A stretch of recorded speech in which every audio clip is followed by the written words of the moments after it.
L'air froid de la salle d'audience semblait glacer l'âme. Mais ce qui me glaçait vraiment, c'était le sourire victorieux de sa maîtresse, debout près de la table, comme si elle était maîtresse de la situation. Mon mari, stylo à la main, n'hésitait pas à signer les papiers du divorce qui mettrait en fin à 20 ans de mariage, cherchant son approbation. Ce qu'il ne pouvait imaginer, c'est que le juge, un homme chauve au regard sévère qui observait tout en silence, s'apprêtait à transformer leur triomphe en leur pire cauchemar. Ce n'est pas une scène que j'aurais voulu vivre, mais croyez-moi, la fin a été bien meilleure que tout ce que j'aurais pu rêver. Si vous avez déjà ressenti la douleur de la trahison et que vous croyez au pouvoir de la justice, écrivez le mot « justice » ci-dessous pour que je sache que vous êtes avec moi. Et n'oubliez pas de vous abonner à la chaîne car ce que je vais raconter va vous tenir en haleine jusqu'à la dernière seconde. Je me souviens comment notre appartement dans le quartier de Salamanca à Madrid était mon sanctuaire. Chaque meuble, chaque tableau, chaque objet de décoration avait été choisi par nous deux. À l'époque où le mot « nous » avait encore un sens, le soleil de l'après-midi entrait par les larges fenêtres, illuminant la poussière qui dansait dans l'air et révélant les petites imperfections que j'aimais.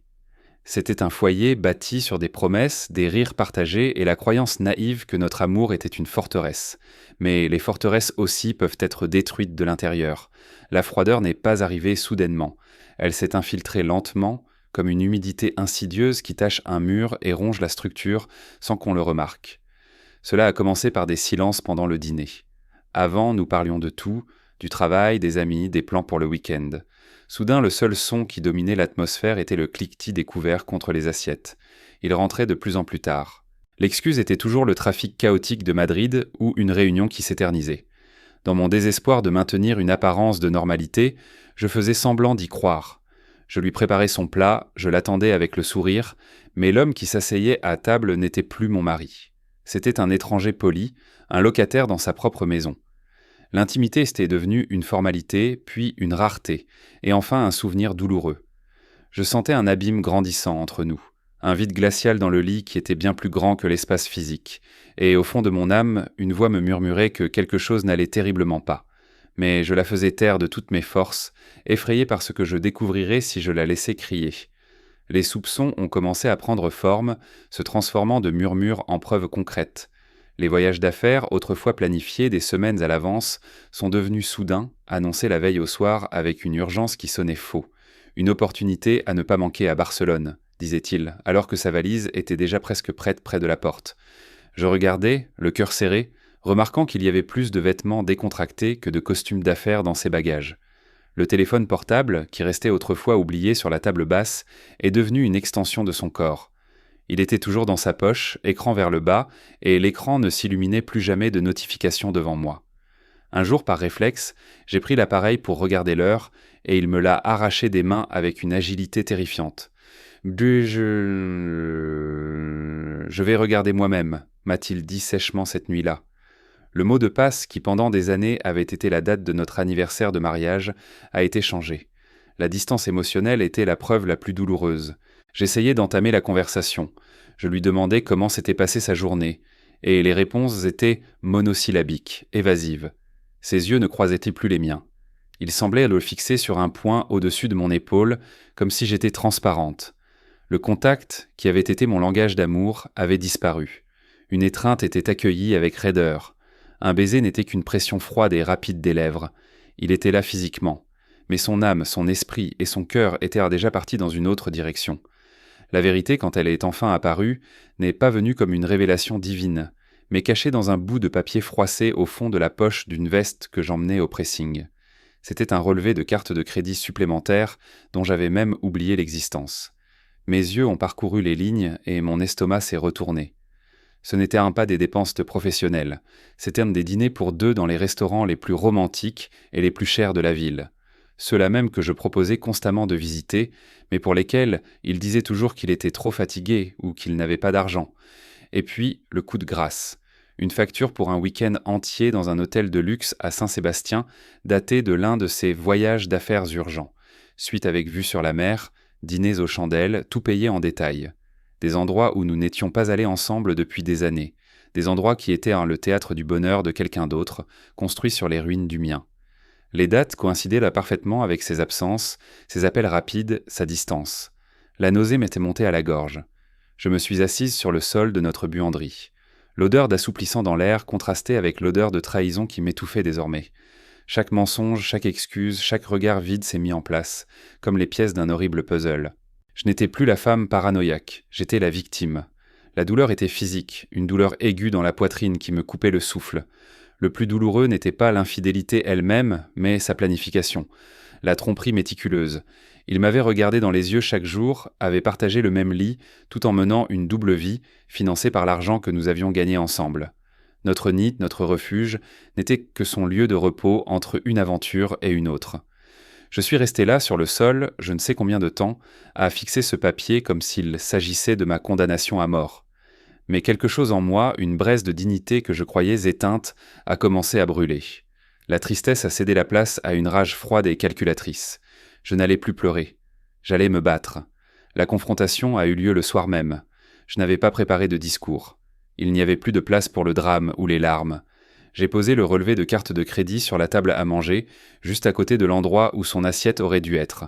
Quand il est arrivé, fredonnant doucement, desserrant sa cravate, et qu'il a vu le papier, son visage a changé. Le masque du mari fatigué est tombé, révélant une froideur que je n'avais jamais vue. Il n'a pas nié, n'a pas tenté d'inventer une excuse déchirante. Ses épaules se sont détendues, comme s'il était soulagé d'un poids. « C'est bien que tu l'aies découvert. Je ne pouvais plus faire semblant, » dit-il d'une voix calme, presque ennuyée. Chaque mot était un coup de couteau. Il a avoué être avec une autre femme, une collègue de travail, plus jeune, plus intéressante. Selon ses propres termes, il parlait d'elle avec une lueur dans les yeux que je n'avais pas vue diriger vers moi depuis longtemps. Il a décrit comment il se sentait vivant, comment la passion était revenue dans sa vie, comme si j'étais responsable de la mort de notre relation. Il m'a dépeinte comme une femme confortable, prévisible, une ancre qui l'empêchait de naviguer vers de nouvelles mers. La cruauté de son honnêteté était plus dévastatrice que n'importe quel mensonge. Il ne ressentait aucun remords, il ressentait du soulagement. Sa liberté était en jeu, et j'étais simplement le dernier obstacle. En 20 minutes, il a détruit 20 ans d'histoire, réduisant nos souvenirs en débris. L'homme que j'aimais n'existait plus. Peut-être n'avait-il jamais existé. À sa place se tenait un monstre égoïste, incapable de ressentir la moindre empathie pour la douleur qu'il me causait. « Je veux le divorce », a-t-il décrété comme s'il me faisait une faveur, « et je veux que ce soit rapide. Nous n'allons pas transformer cela en cirque. » Son offre était claire. Je devais accepter un accord rapide, une somme ridicule, et sortir de sa vie sans faire de bruit. Il voulait acheter mon silence et ma dignité avec une fraction de ce que nous avions construit ensemble. Il a utilisé le chantage émotionnel, disant que ce serait mieux pour nous deux, que nous pourrions garder le respect et éviter une nouvelle usure. C'était une tentative pathétique de me manipuler, de me faire sentir coupable de toute résistance que je pourrais opposer. Il a dépeint un scénario de longues et coûteuses batailles judiciaires et d'expositions publiques, essayant de me faire peur pour que je cède. La maîtresse, à ce stade, n'était plus un secret, et il parlait d'elle comme de sa future femme, planifiant leur nouvelle vie avec notre argent dans notre maison, une fois que je serais hors de l'équation. Son arrogance était telle qu'il croyait sincèrement que moi, l'épouse dévouée pendant 2 décennies, j'allais simplement baisser la tête, prendre les miettes qu'il m'offrait et disparaître. Il m'a sous-estimé. Il a sous-estimé la douleur qu'il m'avait lui-même infligée, ne réalisant pas que cette douleur forgeait en moi une force que je ne savais pas posséder. Pendant qu'il parlait, je le regardais et, pour la première fois, je ne voyais pas l'homme que j'avais aimé, mais un adversaire. Je n'ai pas répondu. Je l'ai juste regardé avec un silence qui l'a déconcerté. Il s'attendait à des larmes, des supplications, des cris. Il n'a rien eu de tout cela, et ce fut mon premier acte de guerre. L'humiliation s'est intensifiée lorsque j'ai réalisé que j'étais la dernière à savoir. Dans les jours qui ont suivi, j'ai appelé plusieurs couples que nous considérions comme nos meilleurs amis, cherchant une épaule sur laquelle pleurer, une oreille pour m'écouter. Les réactions ont été étranges. Il y avait une hésitation dans leur voix, un malaise palpable. Une amie, après ma forte insistance, a finalement admis « Ah, ma chérie, nous ne savions pas comment te le dire ». Ils savaient un tollé tous pour les dîners, les voyages, la collègue de travail qui avait été présentée comme sa nouvelle petite amie lors de 5 à 7 et d'événements dont j'étais commodément exclu. Ils avaient vu ces publications sur les réseaux sociaux avec des profils bloqués pour moi. Ils avaient ri à ces blagues et, pire encore, avaient encouvert la trahison d'un silence complice. J'ai été tourné en ridicule, la femme trompée qui vivait dans un monde imaginaire pendant que la réalité se déroulait dans mon dos, dans les mêmes cercles que je fréquentais. Le sentiment était celui d'une trahison collective. Les gens en qui j'avais confiance, à qui j'avais ouvert ma maison et mon cœur, avaient choisi son camp. Ils avaient protégé l'agresseur et isolé la victime. La honte m'a submergé. Je me sentais stupide, aveugle, naïve. Chaque dîner, chaque fête, chaque réunion des derniers mois a défilé comme un film dans ma tête. Et j'ai réinterprété chaque regard de pitié, chaque conversation interrompue lorsque j'approchais. Ils ne me protégeaient pas de la douleur, ils évitaient simplement leur propre inconfort. Ce fut un coup dur qui m'a fait réaliser que je ne perdais pas seulement un mari, je perdais toute une vie d'amitié et de relations qui s'étaient en révélées fausses. J'étais complètement seul. Mais cette solitude, aussi douloureuse soit-elle, est finalement devenue ma plus grande alliée. Sans personne pour m'influencer ou me demander d'être douce, j'étais libre d'être exactement ce dont j'avais besoin d'être, impitoyable. C'est dans ce gouffre de solitude et de désespoir qu'est apparue la seule bouée de sauvetage. Une amie d'université, à qui je n'avais pas parlé depuis des années, m'a appelé par hasard. Quand je lui ai raconté entre deux sanglots ce qui se passait, elle n'a pas hésité. « Tu ne dois pas accepter ça. Tu as besoin du docteur Martinez. Ce n'est pas une avocate, c'est une stratège. Elle mange des types comme ton mari au petit déjeuner. » Le nom sonnait comme une promesse. Le lendemain, j'étais assise dans un bureau élégant du Paseo de la Castellana, face à une femme d'une 50aine d'années dont le regard semblait voir à travers moi. Le docteur Martinez a écouté mon histoire en silence, sans m'interrompre, prenant seulement des notes dans un carnet en cuir. Ses yeux n'exprimaient pas la pitié, mais une intensité analytique, comme une joueuse d'échecs étudiant l'échiquier. Quand j'ai fini de parler, me sentant épuisée et pitoyable, elle a posé son stylo, s'est penchée en avant et a dit d'une voix ferme : « La plus grande arme d'un homme arrogant est sa conviction que tout le monde autour de lui est idiot, et nous allons utiliser son arrogance contre lui. Il veut un divorce rapide et silencieux. Parfait. Nous allons lui donner l'impression que c'est exactement ce qu'il obtiendra. » Pour la première fois depuis des semaines, j'ai senti une lueur d'espoir. La stratégie était simple et brillante. Je devais paraître vaincu, vulnérable. Je devais accepter verbalement ces conditions absurdes, pleurer au téléphone, dire que je voulais juste en finir. L'idée était de gonfler son ego à un point tel qu'il se sentirait si confiant et victorieux qu'il commencerait à commettre des erreurs. « Il baissera sa garde, » dit le docteur Martinez, « et pendant qu'il célébrera sa propre ruse, nous rassemblerons tout ce dont nous avons besoin pour détruire le piédestal sur lequel il s'est placé. » Je suis sorti de ce bureau en me sentant une autre femme. Je n'étais plus la victime à la dérive. J'étais un soldat recevant des ordres, un pion dans un jeu stratégique très bien calculé. J'avais un objectif. J'ai commencé mon jeu. Au téléphone, ma voix était brisée, hésitante. Je disais des phrases comme « Tu as raison, il vaut mieux régler ça rapidement » ou « Je n'ai pas la force de me battre, je veux juste un peu de paix ».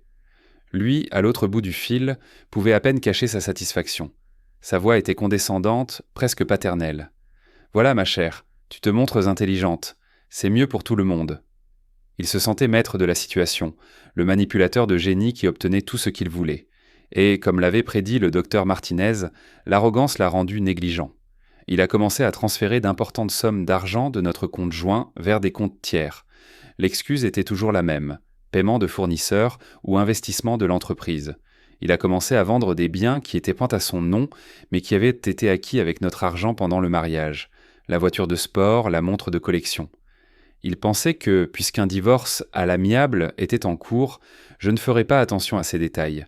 Il ne pouvait pas avoir plus tort. Pendant que je jouais le rôle de l'épouse dévastée, le docteur Martinez agissait en coulisses. Elle a engagé un expert financier, un homme discret et incroyablement efficace, qui ressemblait à un comptable ordinaire mais qui avait le flair d'un chien renifleur pour la fraude. Chaque virement, chaque vente, chaque mouvement suspect était suivi et documenté. L'expert a découvert un compte au nom de la maîtresse, où la plupart de l'argent était détourné. Il a découvert l'achat de billets d'avion en première classe et des réservations d'hôtels de luxe pour un voyage de célébration qui aurait lieu juste après la signature du divorce. Chaque nouveau document était une pièce de plus à notre puzzle, une pelletée de terre de plus dans le trou qu'il creusait pour lui-même. Et moi, à la maison, je continuais mon théâtre, prenant un malin plaisir à chaque fois qu'il m'appelait pour se vanter de la manière civilisée dont le processus se déroulait. Il ne savait pas que cette civilité n'était que le calme avant la tempête parfaite que nous lui préparions. La convocation officielle est arrivée dans une enveloppe brune remise par un huissier de justice. Même si je m'y attendais, mon cœur s'est glacé. Voir nos noms imprimés sur un document juridique avec les termes « demandeur » et « défendresse » a rendu tout cela trop réel. Il avait déposé la demande, formalisant sa hâte de se débarrasser de moi. La première audience de conciliation a été fixée. Il m'a appelé le jour même. Sa voix suintait une fausse préoccupation. « Tu as reçu le courrier, ne t'inquiète pas. Ce sera une simple formalité. Notre accord est déjà prêt. C'est juste pour que le juge l'approuve. Ce sera rapide, indolore. Indolore pour lui, peut-être. Pour moi, chaque étape de ce processus était comme marcher sur du verre brisé. La maîtresse, se sentant de plus en plus confiante dans son rôle de future madame, a commencé une campagne de provocation subtile, mais cruelle. Elle publiait des photos sur les réseaux sociaux, avec un profil public, dans des restaurants qui étaient proches mes préférés, portant un collier que j'ai reconnu comme celui qu'il m'avait offert il y a de nombreuses années. C'était de petites piques calculées pour me déstabiliser, pour me montrer qu'elle ne lui avait pas seulement volé lui, mais qu'elle volait ma vie, mes lieux, mes souvenirs. Elle voulait que je réagisse, que je perde le contrôle, que je fasse un scandale. Cela n'aurait fait que renforcer son discours selon lequel j'étais l'épouse folle et déséquilibrée. Mais sous la direction du docteur Martinez, je n'ai rien fait, je n'ai pas bloqué, je n'ai pas commenté, je n'ai montré aucune réaction. Mon silence, s'est-il avéré, les déconcerter. Ils s'attendaient à une guerre, à des cris et des accusations, mais je menais une guerre silencieuse, bien plus dangereuse, dont ils n'avaient pas la moindre idée. La pression psychologique qu'il exerçait était constante et multiforme. Les appels sont devenus plus fréquents. À l'approche de la date de l'audience, il alternait les tactiques avec l'habileté d'un tortionnaire expérimenté. Un jour, sa voix était mielleuse, pleine de fausses promesses. « Après que tout cela sera terminé, je te garantis que tu iras bien. J'aurai toujours de l'affection pour toi, pour les années que nous avons passées ensemble. » C'était une tentative de me faire baisser la garde, de me faire m'accrocher à une nostalgie inexistante pour que je ne crée pas de problème. Le lendemain, le ton changeait complètement, devenant dur, menaçant. « Tu ferais mieux de ne rien inventer devant le juge. La moindre de tes crises et je transformerai ta vie en enfer.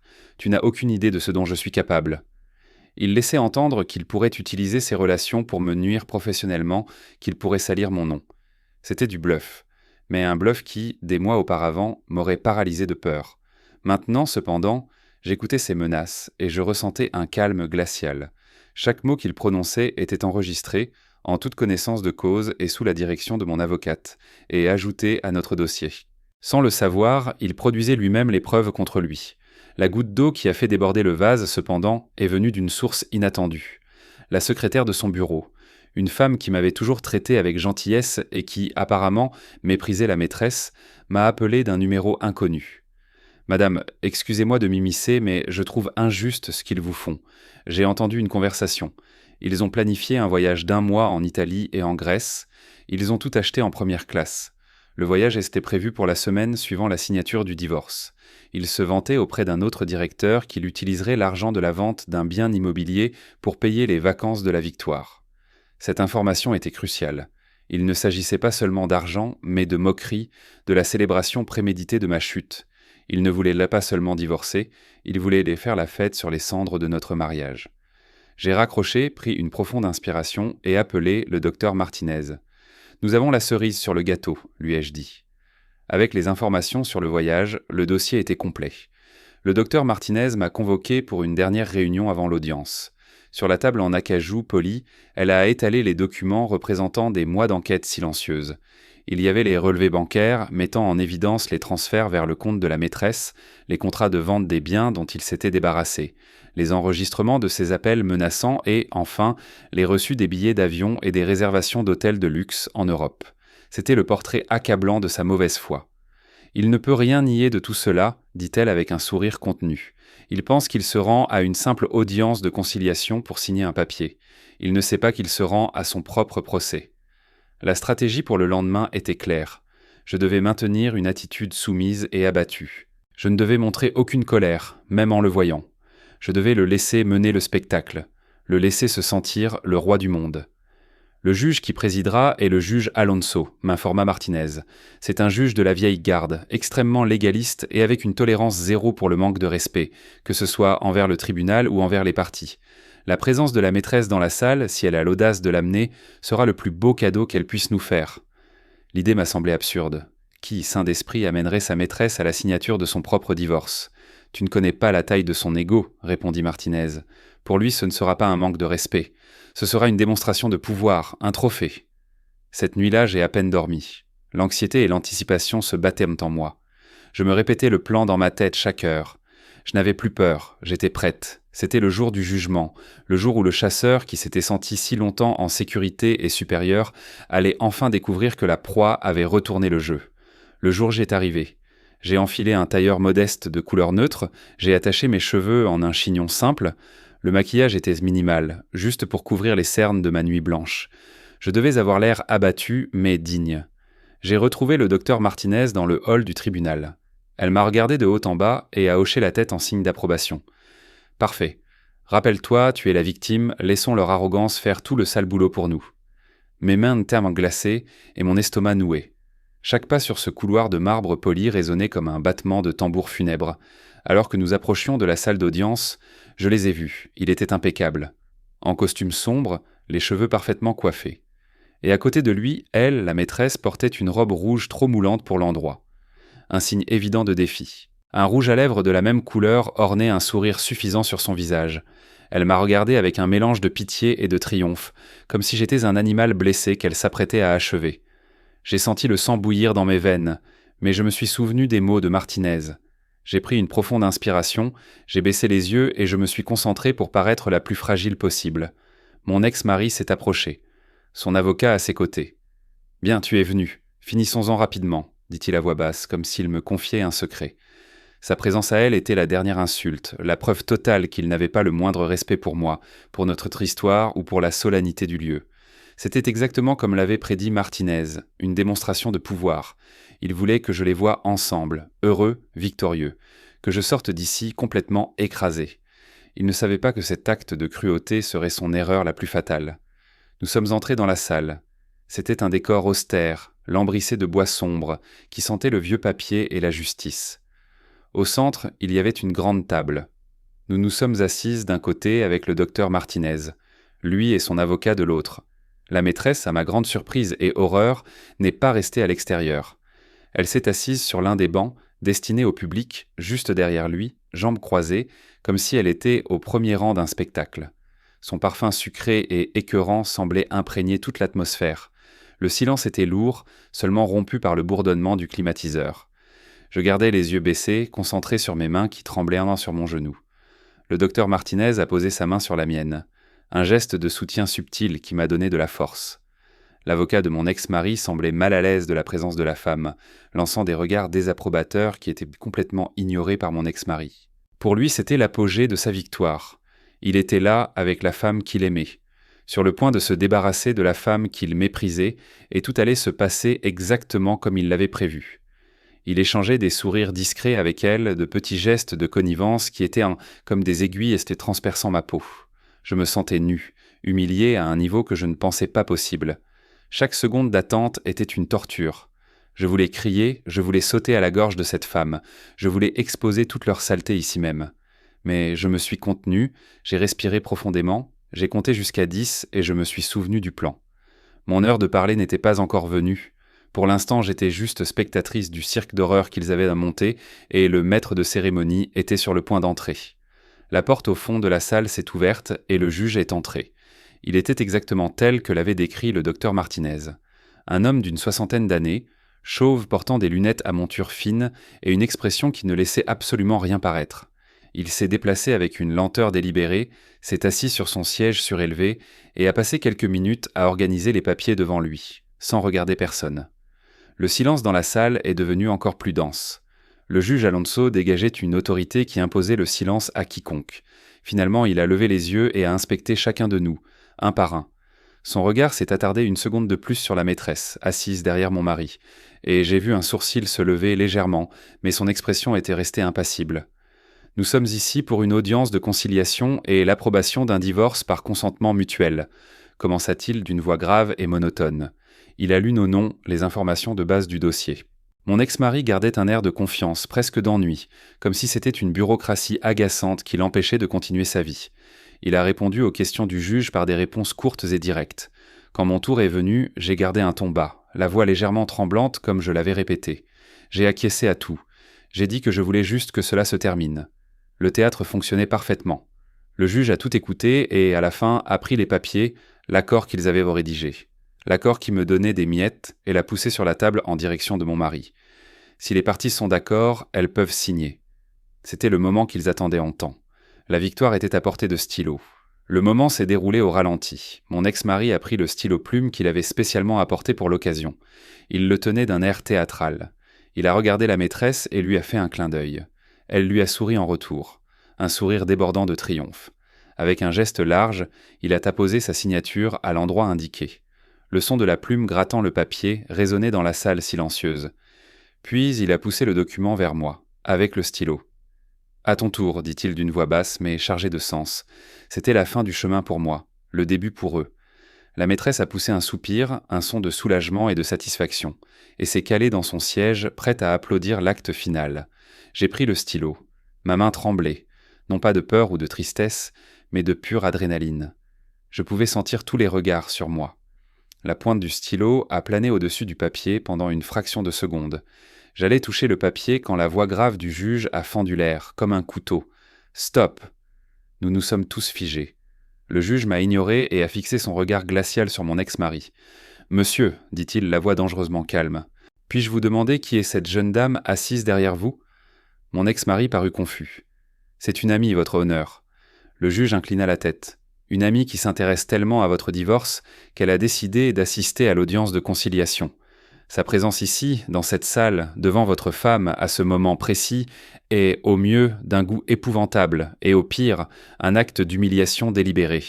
Et ce tribunal ne tolère pas le manque de respect. » La salle devint si silencieuse que je pouvais entendre mon propre pouls dans mes oreilles.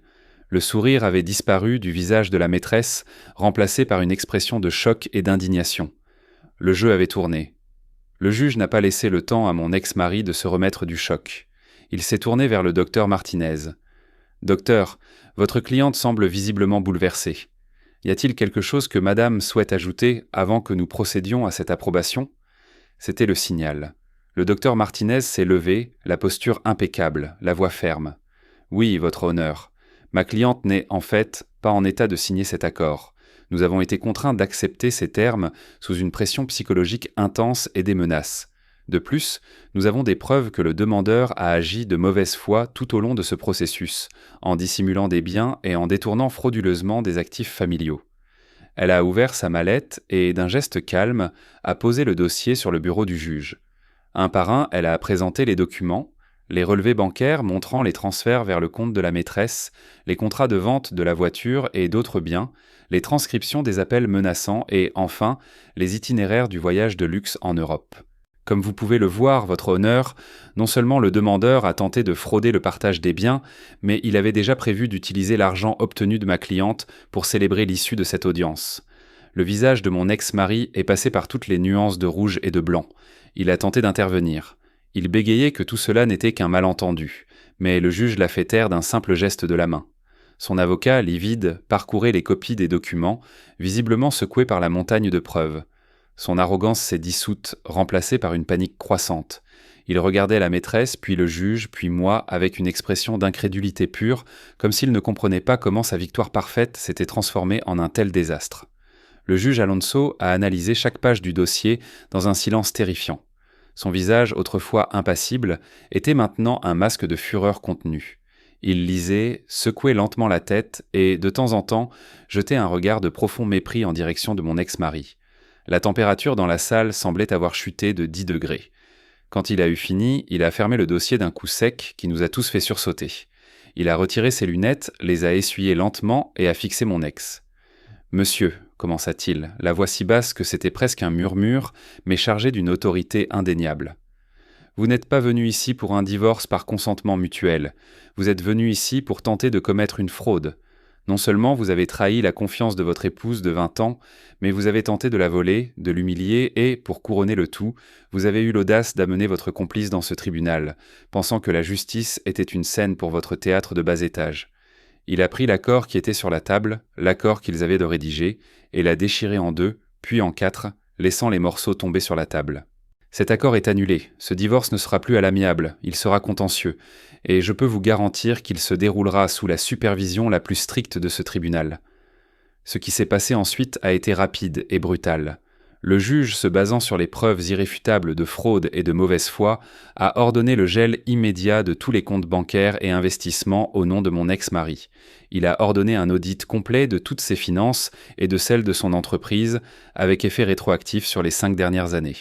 Il a gelé la vente de tout bien et a décrété qu'une nouvelle proposition de partage des biens devrait non seulement prendre en compte les actifs dissimulés, mais aussi une compensation pour préjudice moral en ma faveur qu'il calculerait lui-même.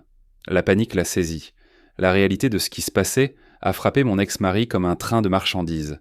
Son visage était beau gris, ses yeux écarquillés de pure terreur.